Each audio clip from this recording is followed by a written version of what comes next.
नमस्कार, मैं हूँ डिम्पल सिंह और मैं आ रही हूँ 6 मई को आप सबके अपने शहर आरा पियरो तेलाड़ गांव में 6 मई को आ रही है डिम्पल सिंह आरा। और ये रिकॉर्ड रहा है कि जब भी डिम्पल सिंह आ रही है एक अलग विवाद लेकर गई है। जी हाँ मेरे भाई, आप लोग को बता दें कि काफ़ी ज़बरदस्त और काफ़ी प्यारा स्टेज शो करने के लिए डिम्पल सिंह आरा आ रही हैं। और जब कभी भी आरा आती हैं तो एक अलग ही विवाद देखने को मिलता है।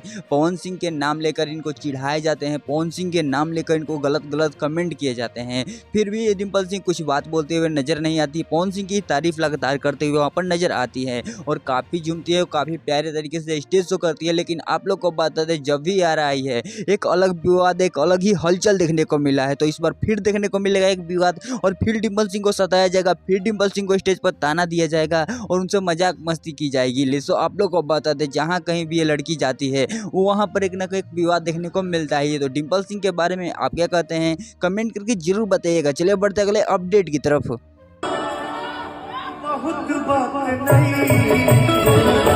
पवन सिंह छोड़ चुके हैं बीजेपी पार्टी, ये बात आपके कानों में कभी न कभी गई जरूर होगी। जी हाँ मेरे भाई, आप लोग को बता दें कि जिस पार्टी को पवन सिंह छोड़ चुके थे उसी पार्टी को फिर से ज्वाइन किए, उसके फंक्शन में जाके डांस कर रहे हैं, प्रोग्राम कर रहे हैं, अकेले में बैठ के मीटिंग कर रहे हैं। मीटिंग का दौरान का वीडियो वायरल चल रहा है, मीटिंग के दौरान का फोटो वायरल चल रहे हैं। आप लोग को बता दें कि पवन सिंह का बहुत सारा सोशल मीडिया पर काफ़ी ज़्यादा से वीडियो वायरल चल रहा है और बोला जा रहा है कि नेता का बात पर कभी भरोसा ही नहीं करना चाहिए। जी हाँ मेरे भाई, आप लोग को बता दें कि पवन सिंह भी नेता बन चुके हैं, झूठा वादा करना सीख चुके हैं। बोलते थे कि आज के बाद जिंदगी में कभी उस पार्टी में लात नहीं लगाएंगे, लेकिन आप लोग को बता दें कि फिर से वो पार्टी ज्वाइन कर लिए हैं। अब अगला विधानसभा का चुनाव उसी पार्टी से लड़ने वाले हैं। जी और भाई, आप लोग को बता दें कि बीजेपी से ही आने वाले हैं पवन सिंह, और जब कभी भी पवन सिंह को देखा जाएगा तो बीजेपी से ही देखा जाएगा। फिर से बीजेपी का स्टार प्रचारक बन चुके हैं और काफ़ी ज़्यादा बेहतरीन तरीके से इस वीडियो को वायरल चला है और सोशल मीडिया पर काफ़ी ज़्यादा उनको ट्रोल किया जा रहा है। तो इनके बारे में आप क्या कहते हैं, कमेंट करके जरूर बताइएगा। इनसे रिलेटेड अपडेट बन चाहते हैं तो चैनल को सब्सक्राइब कर लीजिएगा। चलिए बढ़ते अगले अपडेट की तरफ।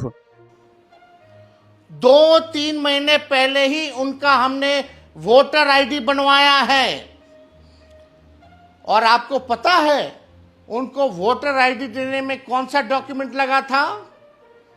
आधार कार्ड का। जो वोटर आईडी कार्ड को फिर से रिन्यूअल कराया जा रहा है, उसको लेकर तेजस्वी यादव को इतना ज़्यादा प्रॉब्लम हो रहा है, इतना ज़्यादा प्रॉब्लम फेस करना पड़ रहा है। तो हम लोग तो आम जनता है, हम लोगों को कितना ज़्यादा प्रॉब्लम फेस करना पड़ सकता है ये आप लोग सोच सकते हैं। जी हाँ मेरे भाई, आप लोग को बता दें कि सारी सच्चाई बताते हुए नजर आए तेजस्वी यादव। और आप लोग को बता दें, बोल रहे हैं कि हमको इतना दिक्कत हो रहा है, हमको इतना ज़्यादा भाग दौड़ करना पड़ रहा है अपनी पत्नी के लिए। उनका पत्नी का वोटर आई कार्ड दिल्ली का है और वो बिहार की रहने वाली अब हो चुकी हैं, तो उनका बिहार का अप्रूवल करवाना पड़ रहा है। तो आप लोग सोच सकते हैं कितना ज़्यादा भाग दौड़ करना पड़ रहा है। सभी लोग ये अब बोल रहे हैं कि जो जहाँ का है वहीं वोट डालेगा, जो जहाँ का है वहीं रह गया है तो वहीं वोट डालेगा। अगर कोई बिहार का आदमी दूसरे जगह कमाने गया है, वो दूसरे जगह कमा रहा है, तो वो वहीं वोट डालेगा, ना कि बिहार में। तो आप लोग को बता दें, इसको लेकर काफ़ी ज़्यादा लफड़ा किया जा रहा है, जिसके बारे में तेजस्वी यादव तो बहुत सारी बातें बोलते हुए नजर आ रहे हैं। तो इनके बारे में आप क्या कहते हैं, कमेंट करके जरूर बताइएगा। और इन लोगों से अपडेट पाना चाहते हैं तो चैनल को सब्सक्राइब कर लीजिएगा। मैं तो इस नए वीडियो में